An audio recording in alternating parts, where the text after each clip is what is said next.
Captain Elias Vance stood near the large glass window of the docking bay, watching as silver ships landed one by one on the moon called Calderus 9. His uniform was clean, his boots polished, and his face serious. But what caught the eye of most people who saw him was the long, jagged scar running down the left side of his face from his temple to his jaw.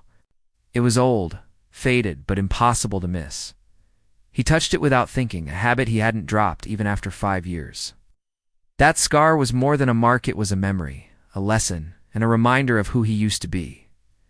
Calderus 9 was a neutral moon, a peaceful place where different species met to talk, trade, and build alliances. This time, the humans were here to meet the Valeri, a mysterious alien race known for their beauty, silence, and strict emotional control. Elias didn't trust them. "Captain Vance," said a voice behind him. It was Lieutenant Mayra Chen, his assistant. "They're ready for you in the hall." Elias nodded and followed her through shining halls and smooth metal doors. He passed banners of Earth and Valeri symbols hanging side by side. The air was clean but filled with quiet tension. Inside the Grand Hall, human delegates were already seated at one side of the table. On the other side stood the Valeritol, slim figures with glowing violet eyes and shimmering skin that looked almost like glass. They wore long robes and carried themselves with grace and silence. And among them stood one woman who made Elias stop walking. She was different. Her name was Sailari. She stood a little apart from the rest of her people. Her eyes locked onto Elias the moment he entered. And then something strange happened. She stared at his face, not just at him but directly at the scar. Her eyes widened just slightly, and her mouth parted as if she was about to say something. Her hand moved, barely, as if reaching out. Elias expected many reactions to his scar: curiosity, discomfort, or sometimes even fear. But this was something else. It wasn't disgust, it wasn't pity. It looked almost like recognition. He walked to his seat and nodded politely. The meeting began. Voices filled the room, calm and formal. Discussions of trade, peace, and cooperation floated around. Elias didn't speak much, kept stealing glances at Sailari, and every time she was already looking at him. After the meeting ended, the delegates stood to leave. Elias stepped back toward the window, needing a moment alone. But he wasn't alone for long. "I hope your arrival was peaceful," said a quiet voice behind him. He turned. It was her Sailari. Her voice was soft, her tone neutral, but her eyes held something different. "Something warm," it was, Elias replied. "Thank you." She stepped closer, studying his face again. "That mark, the scar, you got it in battle?" "Yes," he said carefully. "A long time ago." There was a pause. He expected more questions, or maybe polite silence. But she surprised him again. "I have seen it before," she said, almost whispering. "Not the scar itself, but in dreams." Elias frowned. "Dreams." Sailari looked down, then back at him. "Our people do not speak of such things often. Dreams, feelings. We are taught to hide them, control them. But when I saw your face, I remembered a vision. A warrior with a wound like yours. A man who gave much to save others." Elias didn't know what to say. No alien had ever spoken to him like this. "I don't believe in visions," he said. "Perhaps," she replied, "but I do, even if I'm not supposed to." He looked at her carefully. She wasn't just being polite. She meant it. And for the first time, Elias felt unsure of himself. "You're not like the others," he said. "Neither are you." Silence fell between them, but it wasn't uncomfortable. It was like a quiet bridge forming between two distant worlds. Finally, she nodded. "I must go. But I hope we speak again, Captain." He watched her leave, the glow of her skin fading into the silver light of the hall. As he turned back to the window, he touched the scar again. For years, it had been a symbol of pain and loss, but now, he wondered, had it become something more? Captain Elias Vance stood alone in his room, the soft hum of Calderus 9's power systems filling the silence. The room was small, but clean. A wide window showed the endless stars above the moon's surface. sat down tired, and stared at his reflection in the glass. The scar was still there, always there. Her words kept repeating in his mind. I have seen it before. On dreams. It didn't make sense. How could an alien woman have dreams about a human she had never met? He didn't believe in visions or fate. Elias believed in actions, in missions, in duty. And the scar? It was the result of a mission that nearly took his life. He leaned back, letting the memory return. 5 years ago, the Battle of Orion's Gate. The sky was red with plasma fire. Explosions shook the metal ground of Outpost 17, human research colony near Orion's Gate. Alien raiders had struck without warning. Panic spread fast. People ran through the narrow corridors looking for safety. Captain Elias Vance had been leading a small security team. They were outnumbered and outgunned. But there were civilians to protect dozens of them. Scientists, engineers, children. Seal the north exit, Elias shouted. We hold this line. He stood at the front, firing at the enemy with calm focus. He had no fear, just purpose. As enemies advanced, he noticed a group of colonists trapped behind a broken barrier. Without thinking, he ran toward them. A piece of shrapnel flew through the smoke. It sliced across his face, burning deep. Blood ran down his cheek. He didn't stop. He pulled the colonists to safety, covering them with his own body as enemy fire hit nearby walls. Reinforcements came minutes later. The colony was saved, but Elias was taken away on a stretcher, half conscious, face bleeding. That moment left him with two things, one permanent scar, and a deep memory of sacrifice. Back in the present, Elias stood from his chair. He walked over to the mirror, touched the scar, and spoke quietly to himself. You lived. That's what matters. There was a soft beep. His door slid open. Captain, said Lieutenant Mera, stepping inside. Valeri, Representative Salari, sent a message. She wants to meet you. Privately. Elias raised an eyebrow. Now. Yes, sir.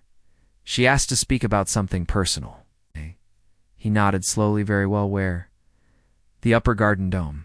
Elias changed into a simple jacket and stepped into the hallway. As he walked toward the dome, he wondered what Salari really wanted. Was it about his scar? About the strange words she had said? When he arrived, he was surprised. The garden dome was quiet and beautiful. Soft blue lights lit the pathways. Alien plants with glowing leaves and floating petals filled the air with a sweet smell. And in the center stood Salari, her long robe shining under the moonlight, coming through the glass ceiling. You came, she said gently. I was curious, Elias replied. They walked slowly along the path. For a moment, neither spoke. Then Salari looked at him and said, Do you remember how you got it? The mark. He nodded. A mission. I was protecting people. Got hit in the face. But I'd do it again. She looked at him with wonder. You say it so simply, like it is normal. For a soldier, it is. Salari stopped walking. Voice became quieter. Among my people, we avoid pain. We avoid all strong emotions. We are taught that emotion brings chaos. But when I saw your scar, I felt something. It was not chaos. It was meaning. Elias looked at her, confused. You said you saw it in a dream? Yes, she said. And in that dream, the one with the scar was a bridge. A bridge between cold logic and living truth. My elders said it was just imagination. But I felt it again when I saw you. Elias didn't know how to answer. He wasn't used to being a symbol in someone else's story. She continued, I don't think your scar is just a wound. I think it's a message. Elias sighed. It's just a reminder of a hard day, that's all. But that's exactly what makes it powerful, Salari said. Carry it. Not with pride, but with purpose. That is what the Valeri have forgotten. He was silent for a moment, then finally spoke. We don't like to talk about pain either. Sometimes pain shapes who we are. Hiding it doesn't make it disappear. She nodded slowly.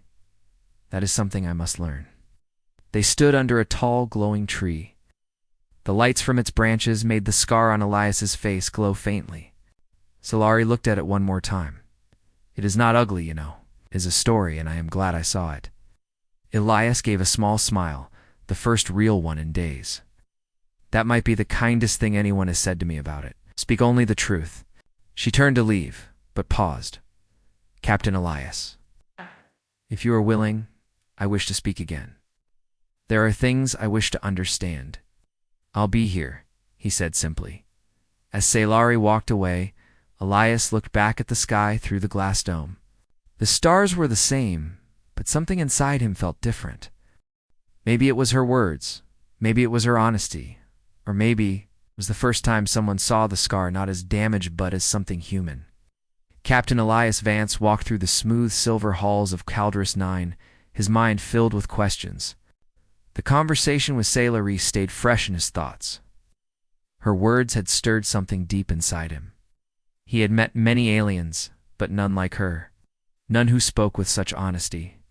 None who looked at his scar like it was a sign not of pain, but of purpose. Later that day, a small message appeared on his datapad. Meet me in Chamber 6B.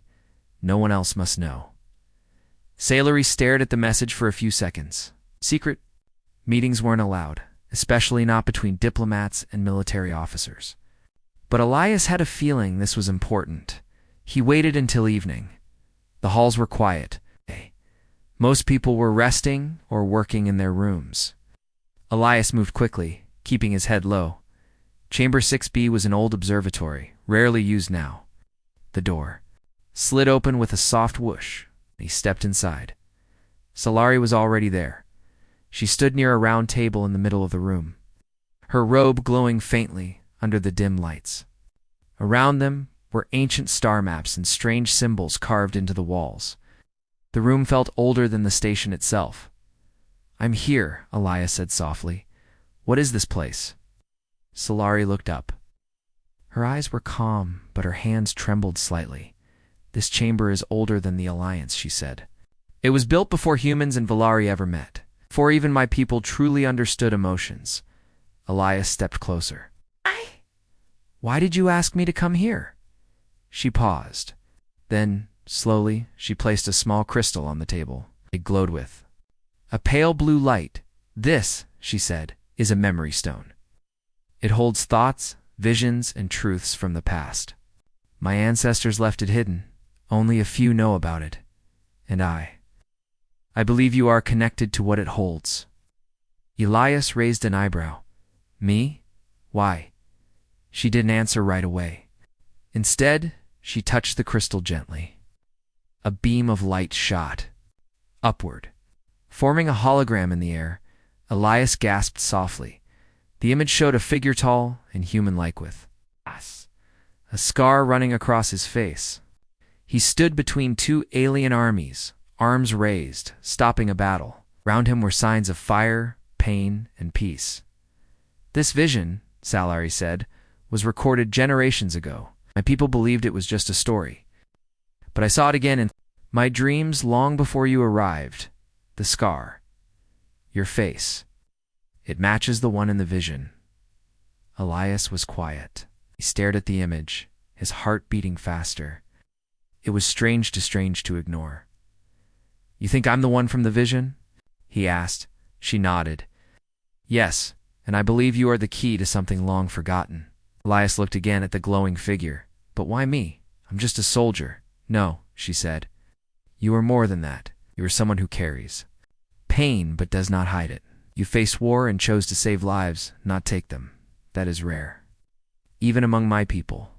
He sat down slowly, still staring at the image. I never asked for any of this, said quietly.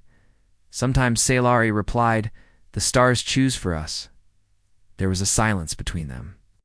Then she stepped forward and gently reached out, touching the edge of his scar. For a moment, neither spoke. Her fingers were cool, light as air. The contact was simple but powerful. Then something strange happened.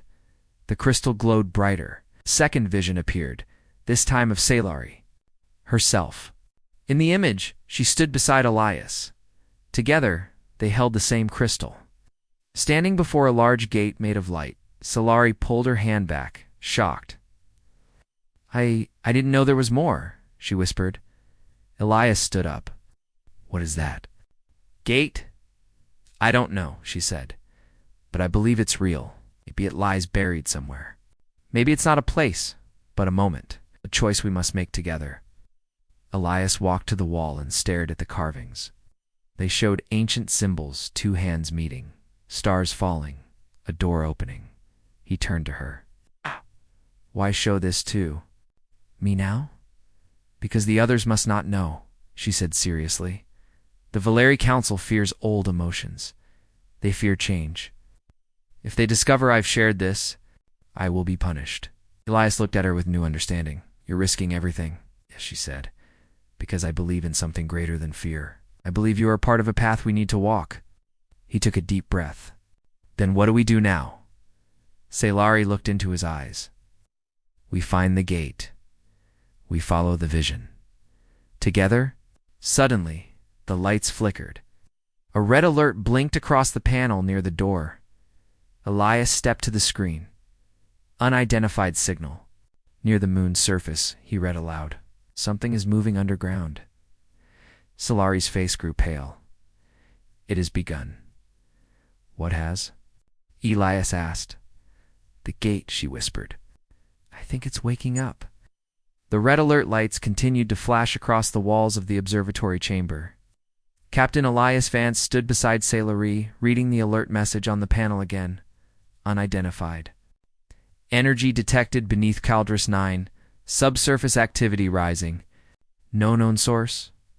Underground, Elias asked, his voice low but serious. Scifi stepped closer to the screen, her expression tense. Yes, it has to be the gate or something connected to it. Elias looked at her carefully. You said it was just a vision, a legend. It was, she replied. But now it's becoming real. They left the chamber quickly, walking through quiet halls toward the command center. The station was calm on the surface, but the energy beneath the moon was rising. Something deep underground was waking up after centuries of silence. At the command center, a holographic map of the moon's surface showed a pulsing signal coming. From deep below, Sector 4, a rocky and abandoned part of Caldrus 9, no one had used that area in years. Elias pointed to the signal. That's where we go. Scifi nodded. But we cannot alert the council. They will try to stop us. Fear the past. Elias turned to Lieutenant Mayra and gave a simple order. Prepare a shuttle. Quietly, we're going underground. An hour later, the small shuttle landed near a rocky cliff on Sector 4. The land was dry, with sharp stones and dust clouds floating in the low gravity. Elias, Scifi, and two trusted human engineers stepped out, their boots crunching on the stone. Using scanners, they searched for the signal.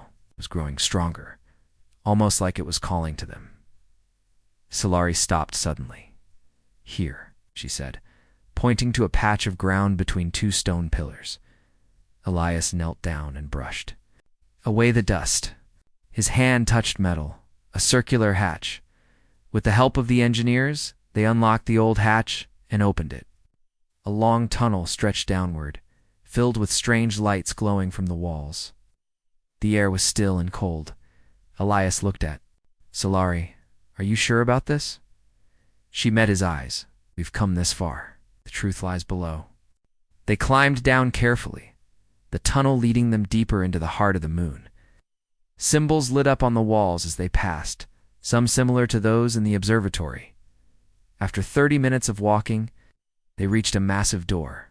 The door was shaped like a circle and made of dark stone and crystal. The center was a glowing panel with a handprint carved into it.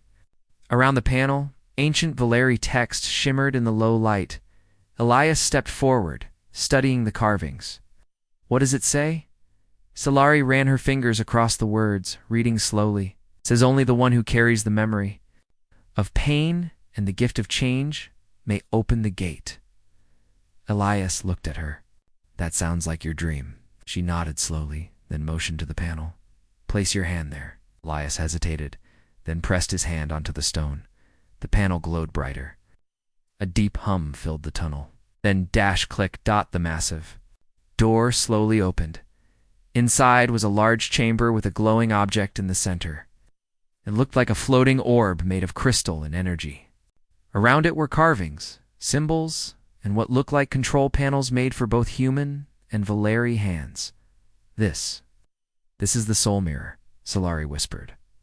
The what? Elias asked. The soul mirror, she repeated. A relic from the early days of the Valeri, shows the truth of a person's spirit, their memories, their emotions, their purpose. And Elias stared at the orb. It pulsed gently like a heartbeat. Go on, Silari said. Touch it. He stepped closer and reached out. The moment his hand touched the surface, light burst from the orb. Images filled the air around them, memories from Elias's past. The battlefield, the explosion, the scar, the faces of the colonists he saved. His pain, his doubt, his strength. Solari stepped forward, her eyes wide. It's showing everything. Then something changed. The orb glowed brighter and sent a line of light toward. Solaria connected her and Elias together in a beam of glowing energy. Suddenly, she gasped and closed her eyes. She saw through his memories the fear, the fire, the choice he made to save lives at great personal cost. And for the first time in her life, she felt fear. She felt grief. She felt courage, and she began to cry. Her tears fell silently. Glowing slightly under the light of the orb, Elias looked at her, confused. Are you all right? He asked. She nodded slowly. I didn't know what emotion felt like until now. Your scar, your memory, it unlocked something inside me. Elias stepped back from the orb, and the light faded slowly. The chamber returned to silence. You've seen the truth, he said, and now I can't unsee it, she replied. Our people, Elias, have forgotten what it means to feel. But you carry it with honor. Your pain is not just your own. It is a light in darkness. Elias looked around the chamber. What do we do with all this? Solari turned to him, her voice clear. We share it, but carefully. If the council sees this too soon, they may destroy it out of fear. We must wait. Learn more. Protect this. Placey nodded. And what about us? She gave a soft smile. We walked the path together, like the vision showed. As they left the chamber, Elias looked once more at the orb. It was quiet now, but he knew the journey had only just begun. Something ancient had been found, and something even deeper had been awakened. Captain Elias Vance and Salari stood in silence as the great door of the underground chamber closed behind them. The glowing soul mirror was now hidden again beneath the surface of Calderus 9, but the feelings it had awakened were still alive. Burning inside both of them, as they climbed back up the tunnel, Elias noticed how quiet Solari had become. Her eyes looked distant, as if she was carrying something heavy inside her. And he knew why. For the first time in her life, Solari had felt true emotion. Fear, sorrow, pain, and something else too. Something she was still trying to understand. At the top of the tunnel, their small shuttle waited in the rocky field. The stars above were calm, but the mood between Elias and Salari was not. Back at the station, things had changed. The moment they returned to the main base, a message was waiting for them. A Valeri guard stopped them near the entrance. Representative Solari, the guard said with a cold voice. The council wishes to speak with you. Immediately. Elias stayed calm, but Elias noticed the slight tremble in her hands. We'll come, she said quietly. The guard glanced at Elias and the human. He stays, Solari answered firmly. This is a matter for the Valeri. Elias watched her walk away, escorted by 2 guards. Something was wrong. It's very wrong inside. The Valeri High Council chamber, 12 members sat in a circle. Their glowing robes shimmered like starlight, but their faces were hard and expressionless. Solari stood in the center, her head high, but her heart beating fast. You disappeared without permission, one of the elders said. I went to discover the source of the energy signal beneath Calderus 9, she replied calmly. With a human soldier, another elder added. A dangerous one. Solari didn't flinch. He is not dangerous. He is the reason the soul mirror awoke, carries the scar of sacrifice. The ancient vision was true. The room became silent. The council members looked at each other with worry. You let yourself be touched by human emotion, the eldest among them said. That is forbidden. Scifi looked down, then slowly lifted her gaze again. Yes, she said, and I do not regret it. Gasps filled the chamber. The eldest stood up. Then you are no longer one of us, he said coldly. Till you are purified, you are removed from all duties. You will not speak to the human again. Do you understand? I understand. But in her heart, she had already made her decision. Back in his quarters, Elias sat alone, watching the stars. The silence of the room felt heavy. He didn't know what the council had done, but he hadn't seen Scifi in 3 days. No messages. No visits. Nothing. Then came the worst part.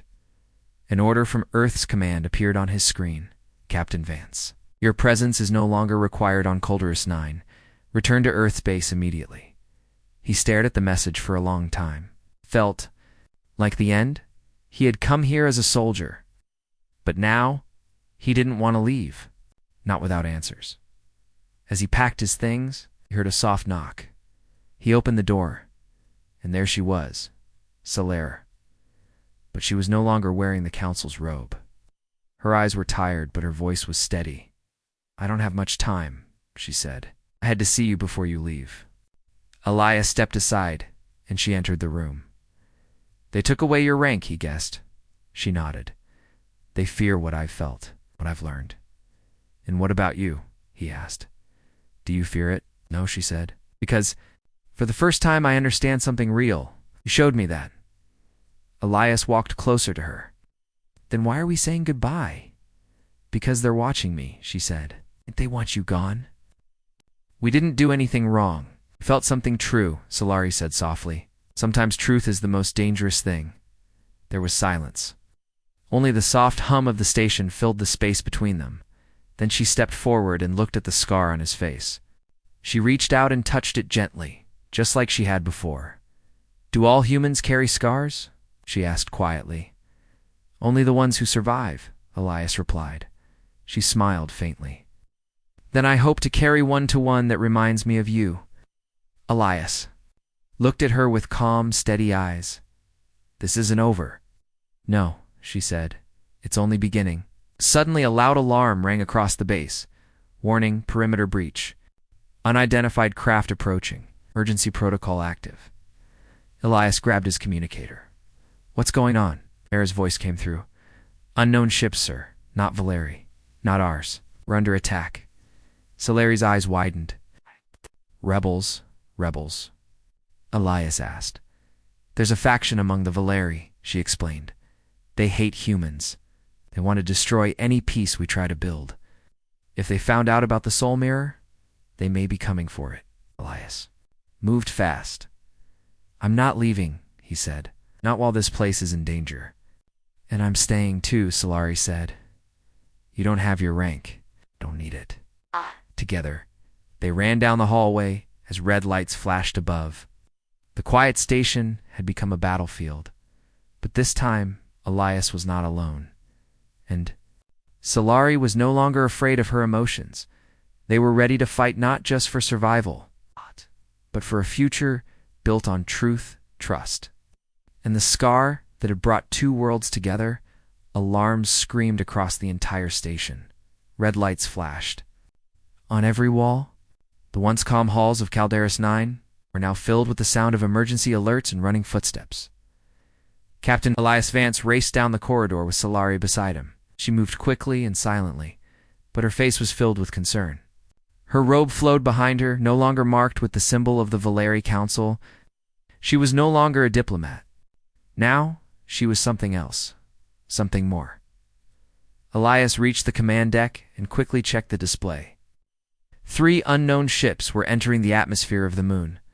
Their weapons were fully active. Symbols on the ships didn't match. Any official group? They're jamming our systems, said Lieutenant Mera, who had taken command. No communications going out?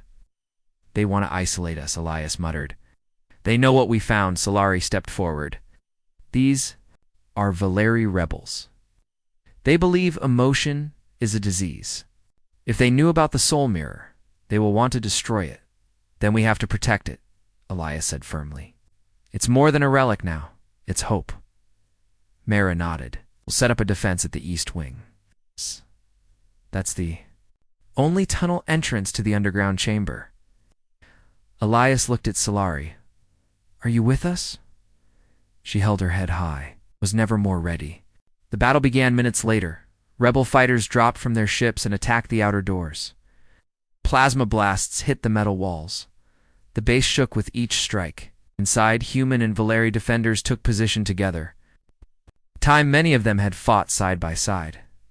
Elias crouched behind a control panel, firing at the invaders. Solari moved like wind, guiding others, using her calm voice to keep people steady. She didn't have a weapon, but her presence brought courage. A blast hit the wall near Elias, throwing him back. He hit the ground hard and dust filled the air. His ears rang, his scar burned. Solari rushed to his side. Are you hurt? He pushed himself up. Not enough to stop fighting. The two stood together, watching as the enemy pushed closer. The defense lines were holding, but barely. We can't win like this, Mara shouted. There are too many. Elias thought fast. We need to activate the chamber's shield. The soul mirror must not fall into their hands. But the energy core is unstable, Mara said. If it overloads, the whole sector could explode. Elias turned to Solari. What happens if they get it? They will erase what we found. They will hide the truth again. The soul mirror must be protected, Evan, if it costs everything. Elias nodded, then we do it. They rushed through the tunnels as the battle raged above. Sparks flew from broken pipes. Smoke filled the air. The sound of gunfire echoed behind them. The chamber door still stood, sealed and silent. Elias placed his hand on the panel again. It lit up, recognizing him. The door opened with a deep hum. Inside, the soul mirror floated in the center, calm and glowing. Solari stepped forward. I will start the shield protocol. Elias watched her move to the ancient controls. Symbols lit up beneath her fingers. The chamber walls began to glow, but then an explosion behind them. A rebel soldier burst through the tunnel, firing wildly. Elias pushed Solari out of the way. In return fire, the enemy fell, but Elias collapsed too. Solari ran to him. His side was bleeding. You're hurt. I've had worse, he said through gritted teeth. He tried to stand, but stumbled. Shaler helped him up and dragged him toward the soul mirror. Stay with me. Don't close your eyes. More rebels were coming. Salar activated the final sequence. The soul mirror responded with a deep pulse of energy. A wave of light burst outward, forming a glowing shield around the chamber. The tunnel behind them was sealed by crystal-like walls. No one could enter now. They were safe for now, but Elias was fading. Don't sleep, Solari said, her voice trembling. Talk to me. Elias looked up at her. You're not the same as before. You changed me, she whispered. You showed me that emotion is not weakness. It is strength. He smiled faintly. And you. You reminded me why we fight. His eyes began to close. No, Solari said firmly. You cannot leave me now. It pulsed again. Then something incredible happened. A soft light wrapped around Elias. His wound stopped bleeding. His breath grew steady. The soul mirror was healing him. Elias opened his eyes. What was that? Solari smiled through tears. The soul mirror sees the heart. It gives life to those who carry truth, and you do. Elias sat up slowly. So do you. They sat together, surrounded by light, silence, and the warmth of something greater than just machines. Outside the chamber, the rebel attack failed. Without their leader and without control, they retreated. Human and Valeri forces drove them back into the stars. The battle was over, and the soul mirror was safe. Hours later, Elias stood at the top of the observatory dome, his uniform torn, but his heart calm. Solari stood beside him, her hand gently resting on his arm. The stars above Calderas 9 sparkled like never before. You saved me, Elias said. No, Solari replied softly. You saved all of us. They looked into the sky together, two souls from different worlds, brought together by war, truth, and one scar that carried the story of sacrifice. The soul mirror had done more than protect a secret. It had awakened hope. The battle was over. The red lights had dimmed, and calm had returned to Calderus 9. Captain Elias Vance and Salary stood side by side in the observatory dome. Looking out at the stars, the scar on Elias's face, once a mark of pain and survival, now felt like a bridgiest symbol of what they had fought for and what was still to come. "Will the council forgive you?" Elias asked quietly. Salari shook her head. "The council fears change. They fear feeling. But I have seen what truth can do. I don't need their permission." He smiled. "You're brave," she smiled back. "And you carry courage, not just in your scars, but in your heart." For the first time, Elias felt hope that was not mixed with pain. In the days that followed, word spread of the soul mirror and the rebellion's defeat. Humans and Valeri began to talk differently, more openly. The fear of emotions slowly began to fade. Elias and Salari met often, learning from each other's worlds. She taught him about Valeri history and discipline, showed her the strength and vulnerability and sacrifice. One evening they sat together. Beneath the glowing tree in the garden dome, the soft light wrapped around them like a gentle embrace. "You changed my world," Salari said softly, "and you changed mine," Elias replied. They both knew their journey was only beginning. The soul mirror was a powerful symbol, but the real challenge was what came next. Building a future where two very different peoples could trust, understand, and grow together. Suddenly, a soft beep came from Elias's communicator. "Captain," Mayra's voice said, "Earth Command wants to speak with you. They want to know about the discoveries on Calderus 9. Elias looked at Salari. "It's time to tell our story." Together, they prepared to face a new challenge, convincing others that emotion, sacrifice, and truth could be the strongest weapons in the universe. Months later, the peace talks began. Representatives from Earth and Valeri gathered, ready to listen. Elias stood tall, his scar no longer a mark of pain but a symbol of hope. Salari stood beside him, her eyes bright with determination, as Elias spoke about the soul mirror, about the battles, and about the power of connection. The room grew quiet. "Let this scar," he said, "remind us all that sacrifice is the price of peace. That true strength comes from the courage to feel," Salari added, "and that emotion is not weakness, but the light that guides us." Slowly, the room began to nod.